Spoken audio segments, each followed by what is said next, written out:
dalam kandungan sebelum menjelma jadi Tuhan-Tuhanan. Lalu Maria melahirkan Tuhan, merawat Tuhan dengan rasa kemanusiaan, dinenenin, dimandiin, dicebokin, dikasih makan. Jika nasib Tuhanmu sadis, miris, mati, kocak. Wah, berisik ya di sini ya.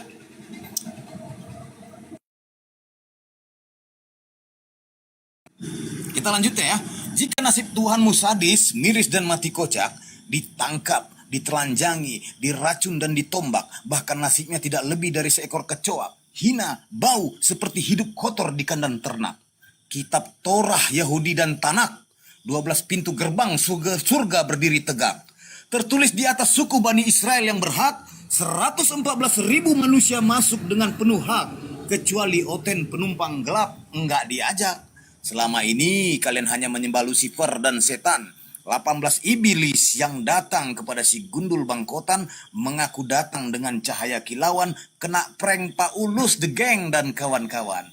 Al-Quran mengajarkan akal kami digunakan, Nabi Muhammad SAW sebagai panutan, memperkuat ukhuwah agama kami di keislaman, menjauhkan kami dari segala godaan setan. Apabila misionaris datang menawarkan beras, telur, indomie, dan minyak makan, kami tidak tergiur dan kami tinggalkan. Karena iman kami tebal dari congor-congor menyesatkan. Sekian, terima gaji, stay tune.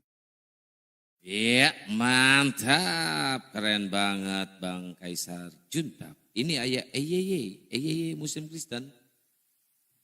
EYY, SR EYY. Kristen. Keren Bang ya. Yang barusan itu keren menurut Abang. Keren. Bagus, itu mantap. Oke lah. Ya, kalau Bang Martin mau tobat silakan tobat aja ya, nggak apa-apa. EYY, SR EYY. Mau diskusi apa? Silakan. Mau bertanya atau mau ditanya? Mau bertanya. Suaranya kok. Oh, silakan kalau mau bertanya. Bertanya tentang Jangan nyanyi Bunda. Bertanya tentang apa? Silakan. Bisa nggak orang Advent masuk surganya Islam? Baik, ini pertanyaan yang sangat bagus ya. Pertanyaannya sangat langsung dijawab aja, nggak usah. Ya, langsung. Bang Juma bisa jawab nggak tuh? Gurunda, monitor Gurunda.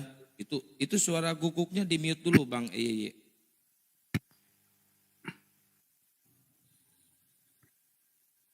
Nggak bisa karena itu Advent kafir juga menuhankan Yesus. Nggak bisa karena itu Ya, boleh. Jadi ini.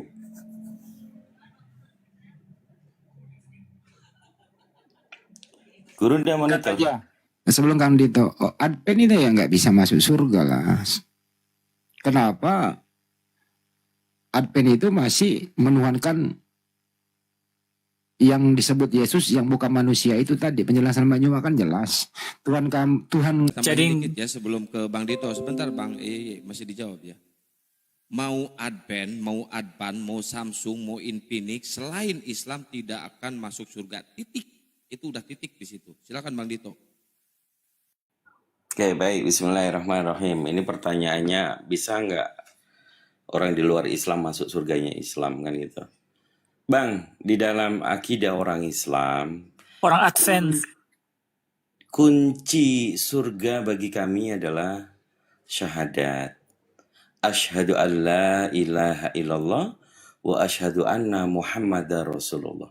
Itu kunci surga, Bang. Selebihnya, nah manusia ini kan kodratnya adalah salah, lupa, dosa, khilaf. Itu kodrat manusia. Sehingga di Islam pun yang jelas kunci surga adalah syahadat. Pada saat kita masih berdosa, itu tidak akan selamanya di neraka, pasti akan ke surga. Sudah cukup jelas. Saya rasa ini kalau Abang hanya menginginkan surganya kami orang Islam, dan nyata-nyata dijelaskan dalam Al-Quran, di dalam surah Ar-Rahman, banyak sekali dalil-dalil tentang surga. Apakah surga yang dijanjikan oleh di Kristen, menurut Abang itu nggak make sense? Dikatakan teman-teman Kristen akan sama seperti malaikat. Malaikat itu nggak punya nafsu. Padahal pesundal dan pemungut cukai masuk surga duluan. Mereka ngapain di sana?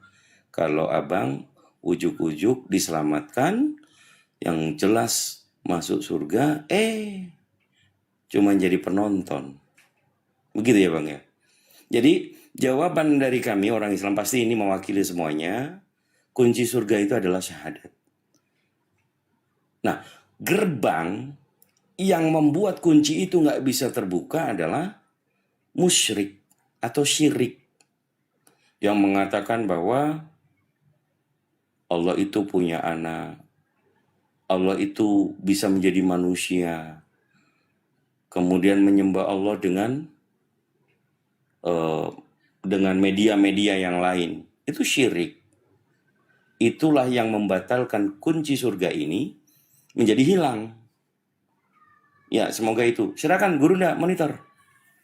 Ya, Gurunda udah monitor ya, jangan sampai ini saya tahu jalurnya kemana, jangan sampai menang-mentang Adpan ini tidak makan babi, disunat terus masuk surga. Enggak, selama menuhankan manusia tetap akan masuk neraka. Gurunda monitor Gurunda. Itu jawaban singkat.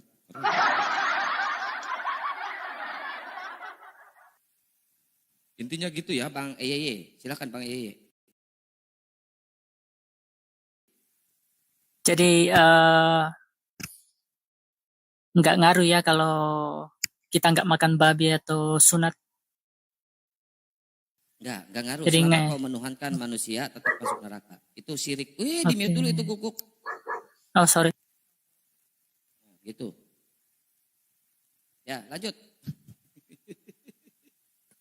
Ya udah lain kali kalian jadi nggak usah nanya-nanya orang Kristen untuk sunat atau nggak makan babi karena ujung-ujungnya tuh masuk neraka. Nggak gitu sedot. Ngehe lo. Selama lu menuhankan anak manusia tetap lu masuk neraka, udah titik. Kecil banget sih Kang. Awar. Kecil suara saya ya. Mendem kecil gitu loh. Ya udah nanti dirubah. Lanjut dulu. Oke, lanjut mengenai yang pesundal tadi. Yang mengenai pesundal, aku mau nanya si siapa tadi, Kang Dito ya. Mana lebih baik, mantan orang baik atau mantan orang jahat?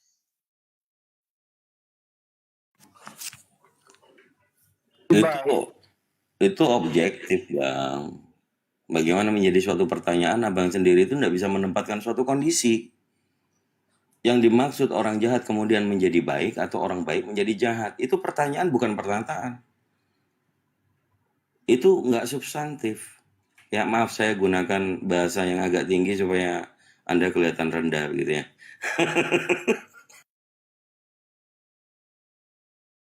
Berbahaya itu mantan penjahat pura-pura baik, tapi pada dasarnya dia kejahatannya berlipat-lipat. Maksudnya pesundal Kenapa? Pesundal pelacur itu kan konotasinya kan buruk ya, jelek, dosa. Tapi kalau udah bertobat ya udah masuk surga gitu maksudku. Sepanjang dia agamanya apa dulu, akidahnya apa dulu. Kalau di dalam Bible itu kan nggak ada pesundal yang bertobat langsung dimasukin surga sama pemungut cukai. Mana ada bertobat-tobatnya? Tidak ada tuh yang pemungut cukai dan pesundal yang bertobat kepada Yesus. Di mana tertulis bertobat? Nggak ada. Itu yang mencuci kaki Yesus dan satu lagi siapa itu Zacchaeus ya? Bukan. Justru dia berdosa besar itu. Bukan suaminya kok mencuci kaki orang, mencium bola lagi. Itu kan dosa besar. Bersentuhan bukan suaminya. Bertobatnya di mana?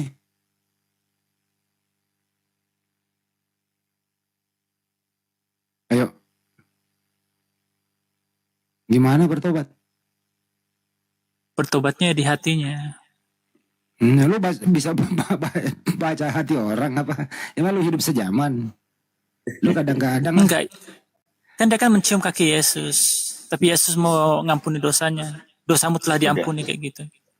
Bang Yeye kan pengen masuk surga, nggak pengen masuk neraka. Sudah sunat, sudah nggak makan babi. Tinggal satu langkahnya, pegang kunci surga itu. Mengatakan, berikrarkan dengan holbunya melalui lisannya. Dalam pemahaman bahasa Indonesia tidak ada. Aku bersaksi tidak ada Tuhan selain Allah. Dan aku bersaksi Nabi Muhammad adalah utusan Allah. Itu bahasa Indonesianya. Nanti dibimbing sama Gurunda Bang Suma. Insya Allah kita akan sama-sama di janahnya Allah. Kalau memang mau mencari surganya Allah. Yang bukan hanya dongeng gitu loh. Lanjut. Ayo, mau apa enggak?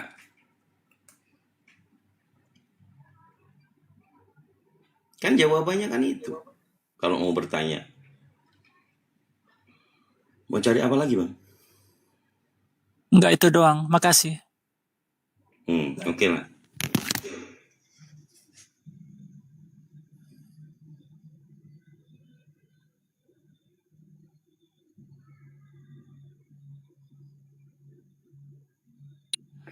Itu Martin itu senang kali di Muslim ya. Udah mau login. Mau kau login Martin? Ya, ini ada Kil sama Krishna, Muslim apa Kristen? Waalaikumsalam. Kristen. Oh, Kristen. Saya seorang Kristen. Yang mana nih yang Kristen? Yang Krishna apa yang Kil? Yang Kiel. Yang Kil. Kalau yang Krishna Muslim apa Kristen? Hindu. Ya, nggak ada suara Krishna. Kil, suara lu agak feedback dikecilin sedikit. Saya Islam, Bang. Mohon izin, Bang. Saya Islam. Iya. Ya, silakan Bang Kil, mau bertanya apa atau mau ditanya? Dabling suaranya Bang Kil. Tolong di perangkat yang lain dimatiin. Bukan soal bertanya, cuman saya di sini hanya menjelaskan. Kalau di agama Kristen itu, kebanyakan di sini orang-orang pada debat agama itu rata-rata pada nggak tahu tentang Yesus itu siapa dan apa dan bisa disebut dengan Allah. Kalau nggak tahu Yesus itu siapa, kenapa disembah? Yang saya maksud begini loh, Bang. Ada kan orang-orang yang menyebarkan agama itu tentang dibilang Yesus itu adalah Allah, Yesus itu adalah Tuhan. Konsepnya kita itu orang Kristen itu yang beriman itu tuh Yesus itu adalah inkarnasi Tritunggal gitu loh, bukan disebutkan jadi Allah. Jadi yang memberikan agama itu jadi suka membenarkan kebencian satu sama lain gitu loh, padahal faktanya dari kita kayak gitu, orang itu juga nggak tahu agama gitu loh. Apalagi yang diperdebatkan kayak gini-gini, banyak banget tuh orang Kristen sekarang tuh. Bang, apakah di dalam Bible pengetahuan Abang Yesus mengajarkan tentang inkarnasi? Kalau yang di mengajarkan dalam Bible inkarnasi itu menurut saya sih Buddha ya. sekarang gini ya, kalau orang Kristen itu, kalau saya sendiri ya, apalagi saya kalau dibilangin HKBP, saya itu menganggapnya itu kan firman itu kan menjadi manusia, firman itu menjadi manusia, bukan menjadi Allah. Tapi kalau di Alkitab saya dibilang itu anak Allah, dan itu nggak bisa dari Roh Kudus sama anak sama Bapa, bukan yang dibilang Yesus adalah Allah. Tapi ada teman-teman saya yang beragama Kristen yang membeberkan Tuhan itu adalah Yesus, Allah itu adalah Yesus gitu loh. Ya, berarti Anda harus menginjili teman-teman Kristen Anda. Makanya saya sering bilang, tapi gimana gitu ya, hanya merebutkan penonton apa segala macam, tentunya saudara Muslim apa segala macam menjadi nggak enakan semua, padahal nggak tahu agama berdebat gitu loh. Loh, kok Sakit Anda hati kayak membatasi gitu. orang lain Yang nggak tahu untuk agama berdebat? tapi berdebat. Setuju itu Bang, setuju. Kayak gini lah. Setuju. Siapa sih yang Bang Juma dah bisa buka Matius 26? Lu aja buka sendiri bacain. Kenapa harus nyuruh? Aku hanya membeberkan, aku nggak bisa buka. Ya kalau mau beberkan, ya udah nggak usah dibuka, lu jelasin. Iya. Ayat berapa, Bang, biar Saya saya lihat. bantu? Iya, coba dulu dibuka. Saya lihat teman-teman yang di sini Muslim yang di sini semua itu menghujat terus tentang Yesus gitu loh. Padahal dia nggak tahu gitu loh ceritanya. Coba buktikan. Coba kasih kami satu data, Bang, menghujatnya kami di mana itu. Coba satu aja. Menghujatnya dia gara-gara nggak tahu, gara-gara dia bilang itu Yesus adalah Allah, makanya dihujat. Orang ini nggak tahu gitu, makanya dihujat. Kita nggak pernah loh bilang Yesus itu Allah. Nggak pernah loh. Justru kalian yang selalu bilang Yesus itu Allah. Iya paham, teman-teman saya yang bilang itu Yesus itu adalah Allah Apa lu sendiri. marahnya di sini? Ya, Matius berapa tadi, Bang? Iya. Matius 26. Ayat Buka aja Matius 26. Lagi nomor 38. Ya, Matius 6 nomor 38b. Silakan. Matius 26. Oh, Matius 26 nomor 38b. Ya, lalu katanya kepada mereka, hatiku sangat sedih, seperti mau mati rasanya. Tinggallah di sini dan berjaga-jagalah dengan aku. Maka ia maju sedikit lalu sujud dan berdoa, katanya, ya Bapakku, jikalau sekiranya mungkin biarlah cawan ini lalu daripadaku, tetapi janganlah seperti yang kuhendaki, melainkan seperti yang engkau kehendaki. Ya, gimana itu Bang? Iya kan pas Apa yang mau ayatnya kan dijelaskan biar di yang sini? dikehendaki. Makanya saya datang ke live ini baca-baca komen di sini yang nggak Ya tahu. itu apa yang mau orang-orang dijelasin teman di saya ayat itu? Apa yang mau dijelasin? Sebelum teman-teman yang komentar menghujat, Coba kau jelaskan sama aku, Kel. Coba. Kau bilang ini Tuhan Yesus itu memohon agar kematiannya diterima sebagai harga tebusan, kan? Benar? apa-apa? Itu maksudmu kan? Kematian dia kan berdoa nih kan? Ya kan? Dalam Iya. dalam doa itu tersebut ya kan? Dia memohon agar kematiannya diterima sebagai harga tebusan dosa umat manusia gitu. Bukan, itu bukan maksudmu? doanya, apa nggak paham bacaannya. Lah, halah. Kau kira itulah kau nggak paham. Di ayat ini dia berdoa itu memohon supaya Yesus itu memohon agar kematiannya diterima sebagai harga tebusan dosa umat manusia. Jadi kau framing bahwasanya dia untuk kematiannya biar diterima gitu. Begitu maksudmu? Bukan, dia memohon itu biar Jadi- jangan disalibkan. Kontradiksi kau di sini. Udah benar tuh, dia memohon agar tidak disalibkan, udah benar tuh. Kenapa Iya. disalib dia? Terus kenapa disalib? Terus kenapa disalib? Terus kenapa disalib? Itu ayatnya kok. Kalau kau nanti dibilang bidat ini, Kel. Kalau kau ini nanti dibilang bidat, karena banyak beberapa pendeta menerangkan dan mempaparkan definisi ini, ayat ini merupakan bagian dari yang berisi tentang Yesus yang berdoa kepada Bapaknya dalam doa tersebut.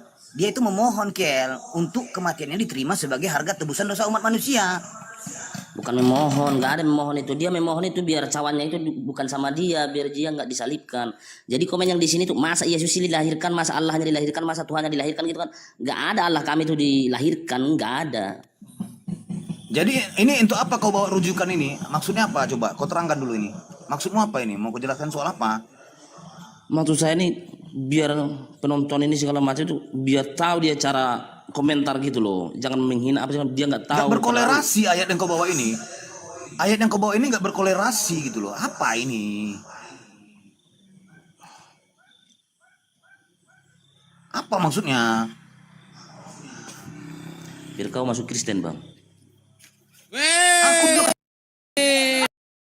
Dasar misionaris.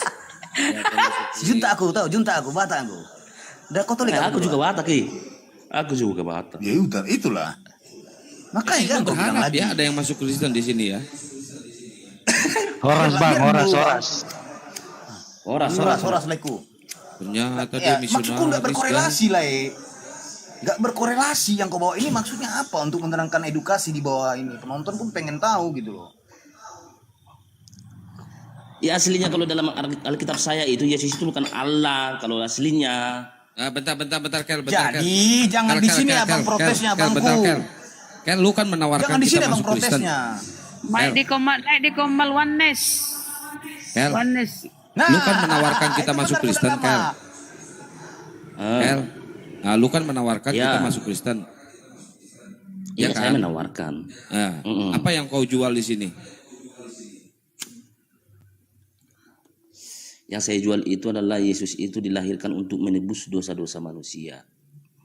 Katanya dia memohon agar tidak disalib, gimana sih? Itu bullshit, bullshit. Bullshit. Masuk guruku. Yang dilahirkan untuk menebus dosa manusia itu kambing, Iya. domba, sapi, lembu. Yesus kambing rupanya. Dan Yesus itu adalah firman itu sendiri. Loh, Dalam kok menjadi jadi manusia firman? Kok- itu loh. Kok jadi firman yang nebus manusia? Yang menebus dosa manusia itu adalah kambing, domba, sapi, lembu. Itu di perjanjian lama, Juma. Ah, terus dapat dari ilmu dari mana? Nebus dosa pakai manusia dari mana ilmunya? Kalau di perjanjian lama itu menebus dosa manusia itu bisa dari bakar binatang, bakar ini terus gitu loh. kamu dapat Kalau ilmu di dari perjanjian mana? baru firman itu telah menjadi manusia gitu. Ya, apa hubungannya? Apa hubungannya firman menjadi manusia dengan tebusan dengan manusia? Lucu ente ini. Di mana Tuhannya Yahudi, Tuhannya Yesus menginginkan persembahan dengan darah manusia? Itu di mana tertulis? Mati langka kau kan? Apa tadi?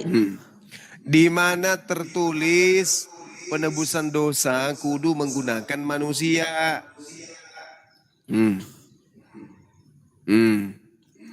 Kalau soal tertulisnya sih aku nggak tahu, aku nggak baca. Ya, emang Bukan nggak saya nggak ini, ada. memang nggak tahu. Memang nggak ada yang mengajarkan kamu itu seperti itu. Itu adalah Satan yang datang kepada Paulus. Coba saya kasih contoh nih. Iblis yang datang nih yang kepada Paulus. Membisikkan Paulus dalam 1 Timotius 1 nomor 20. Di antara Hymenaeus dan Alexander yang telah kuserahkan kepada iblis supaya jerah mereka menghujat. Tuh, Paulus mempersembahkan manusia kepada iblis. Itu yang kamu teladani. Di mana tertulis iblis membisikkan Paulus? 1 Timotius 1 nomor 20 itu apa? Oh, di mana iblis membisikkan kepada Paulus? Iya, Mau di tahu? mana ayatnya? Di mana ayatnya? Iya. Galatia 1 nomor 11 nomor 12. Tuh. Bahkan kalau Anda melihat di dalam 1 Korintus 5 nomor 5, orang itu harus kita serahkan dalam nama Tuhan Yesus kepada iblis. Kenapa Paulus selalu menyerahkan orang kepada iblis? Kenapa?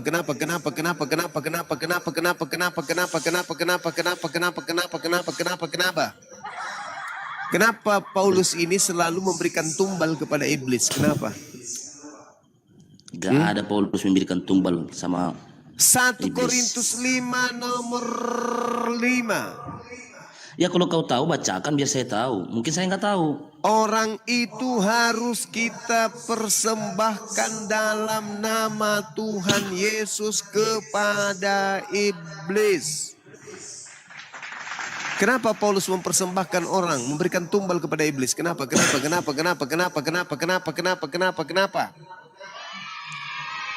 Itu ajaran apa itu? Mempersembahkan orang kepada iblis itu ajaran apa?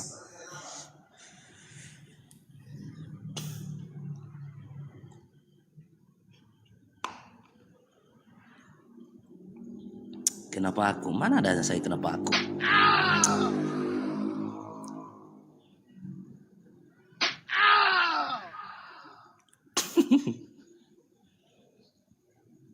Paulus bahkan mengajarkan dia juga menjadi korban persembahan dosa untuk kalian. 2 Timotius 4 nomor 6. Mengenai diriku Paulus, darahku sudah mulai dicurahkan sebagai persembahan dan saat kematianku sudah dekat. Itu kan pas mau disalibkan. Nah itu dia. Dia juga mencurahkan darahnya ternyata. Sebagai persembahan juga tuh. Itulah yang Gimana dibilang dong? penebusan dosa. Nah, kenapa Paulus juga yang menjadi korban penebus salah kalau begitu? Kenapa dia mempersembahkan darah juga? Dan kenapa? Kenapa? Karena dia menjalankan firman Tuhan itu di orang-orang Yahudi, makanya dia itu mengorbankan darahnya tidak. juga gitu loh. Tidak, Paulus tidak pernah Tidak. mengajarkan kepada orang Yahudi. Di mana Paulus mengajarkan kepada orang Yahudi? Gak ada. Yesus dalam Galatia 1 nomor 15-16 mengaku diutus kepada orang non-Yahudi. Kalianlah itu. Yesus diutus untuk Yahudi. Paulus mengaku diutus untuk non-Yahudi. Yesus diutus oleh Tuhan. Paulus diutus oleh Bilesi. Nah itu dah. Itu saudara. Makanya kau jadi Kristen itu. Karena ada makhluk di belakang Yesus, di belakang Paulus, yang mau disembah. Itulah. 1 1 Korintus 12 nomor 7. Dan supaya aku jangan meninggikan diri karena pernyataan-pernyataan yang luar biasa itu, maka aku diberi suatu duri di dalam dagingku, yaitu seorang utusan iblis untuk mengocoh aku supaya aku tidak meninggikan diri. Pertanyaan saya, siapa yang mengutus iblis kepada Paulus? Ayo. Siapa yang mengutus iblis kepada Paulus untuk mengocoh Paulus agar Paulus menyesatkan orang? Siapa, Bang? Bang. Siapa yang mengutus iblis kepada Paulus? Supaya aku jangan meninggikan diri karena pernyataan-pernyataan yang luar biasa itu, maka aku diberi suatu duri di dalam dagingku, yaitu seorang utusan iblis.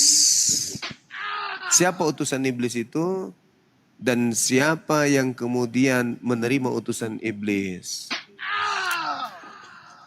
Aku hanya menanti pertobatanmu Bang Juma jadi orang Kristen. Jadi orang Kristen berarti saya jadi orang neraka dong. Ini pertanyaan saya yang serius. 2 Korintus 12 nomor 7. Dan supaya aku jangan meninggikan diri karena menyatakan dengan pernyataan-pernyataan yang luar biasa itu, maka aku diberi suatu duri dalam dagingku, yaitu seorang utusan iblis. Suatu kepercayaan itu harus bisa dibuktikan kuasanya gitu loh. Pertanyaan saya, Paulus itu mengaku pada Gini aja dirinya ada seorang utusan iblis. Gini aja dah, supaya kamu mengenal Yesus itu siapa dan firman itu apa. Loh, itu kan Paulus orang Kristen kan mengaku punya yang datang Alkitab. kepadanya Enggak, adalah dengar dulu. iblis. Dengar dulu, cuman dikit doang. Kalau banyak kan di sini teman-teman Islam gitu loh. Tapi kalau Paulus pengen mengaku. tahu kuasanya Yesus itu apa, Paulus arti dari firman itu mengaku. apa, Paulus itu ada Bibel mengaku. orang Kristen. Bibel orang Kristen itu coba kau injak dan buktikan kuasanya apa yang terjadi sama kamu, itu aja. Paulus Nggak banyak saya ngomong mengaku. banyak ini. Kalau nginjak Bibel itu dimaafkan sama orang Kristen. Tuh, tengoklah seperti topi itu dimaafkan sama orang Kristen. Intinya Hidupnya gini, biasa. gitu aja. Malah Yang menjadi bisa, orang munafik, yang bisa. menjadi pembohong, Nggak menjadi apa-apa, nggak usah pendusta. di live, nggak usah di apa. Udah, Injak nggak sendiri usah di terlalu rumah. baik kau. Injak sendiri 2 di rumah Bibel Korintus itu. 12 Bisa nomor 7, Paulus mengaku pada dirinya diutus seorang iblis.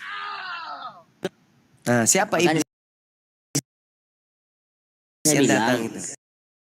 cari Bibel, kau injak, buktikan kuasa. Apa pula? Jangankan Bibel kau injak, api kau injak kau kebakar kakimu, bodoh-bodoh kan? Ngapain kau injak Bibel? Di situ ada nama Tuhan saya. Ngapain saya injak? Nama Tuhan saya ada di situ kau bawa-bawa. Berarti kau takut. Loh, saya nginjak Bibel itu saya nggak mau, saya menghargai kau. Tapi kalau mukamu minta ku injak, sini ku pijak mukamu. Sini, ku injak mukamu. Mau aku? Kau injak di rumahmu sendiri kalau kau berani. Ngapain saya injak itu kitab sucimu? Nggak usah Apa? kau di live, Kau buktikan kuasa. Lah, untuk apa? Kurang kerjaan. Jangan dimut mulu, kau takut. Tapi kalau kau minta mukamu ku injak, Kau sini, tahu kan ku kuasanya bidaki makanya muka kau takut. Kau tahu kan kuasanya makanya kau takut. Oh tidak, hapuskan nama Tuhanku di situ. Habis itu ku injak, ku perlihatkan kau, buka kamera. Kau hapus nama Allah dalam Bibelmu, sesuai permintaanmu, ku buka kamera, ku pijak itu Bibelmu. Jangan sebut namaku, Zuma kalau enggak. Apa sih? Kau yang minta ku injak, ya ku injak lah. Bodoh. Yang penting kau yang minta. Tapi sebelumnya hapuskan nama Tuhanku dulu di dalamnya. Jangan gak ku injak, ku beraki pun bisa. Yang penting jangan ada nama Tuhanku di dalam. Apalagi kau yang suruh. Bah, hebat kali aku jadinya. Jadi teman-teman, 2 Korintus 12 nomor 7, Paulus mengakui bahwa dia diutus setan kepada dirinya untuk mengocoh dirinya. Nah, Paulus mengaku bertemu dengan sosok yang bernama Yesus. Apakah itu iblis yang dia sebut yang datang kepadanya? Silakan Anda renungkan.